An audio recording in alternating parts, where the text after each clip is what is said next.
Hello friends, Bengali recipe with Champa চ্যানেলে আপনাদের জানাই সাদর আমন্ত্রণ। তো আজকে আমি আবারও হাজির হয়েছি নতুন একটা রেসিপি নিয়ে।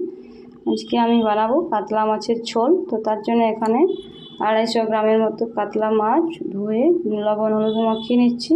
এরপর একটা কড়াইয়ে তেল দিয়ে দিয়েছি, সরষের তেল। মাছগুলোকে ভেজে নিচ্ছি।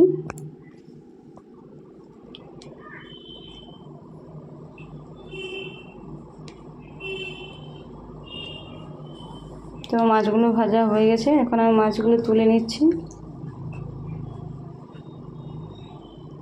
ওই তেলের মধ্যে আরও 1 চামচের মতো তেল দিচ্ছি।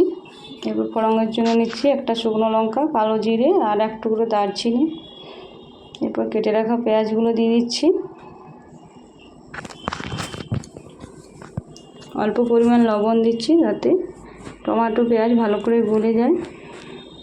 মশলার জন্য নিচ্ছি আদা, জিরে, ধনে, হলুদ গুঁড়ো, লাল লঙ্কার গুঁড়ো। ভালো করে কষে নিচ্ছি। তো আমার মশলাটা কষানো হয়ে গেছে, এরপর দিয়ে দিচ্ছি জল। ঝোলটা ফুটে গেছে, এরপর ভেজে রাখা মাছগুলো দিয়ে দিচ্ছি। তো আমার পুরোপুরি রেডি হয়ে গেছে, এরপর ধনেপাতা দিয়ে নামিয়ে নিচ্ছি। তো যদি রেসিপিটা ভালো লাগে লাইক কমেন্ট শেয়ার করবেন। ভালো থাকবেন, সুস্থ থাকবেন। আজকের মতো টাটা।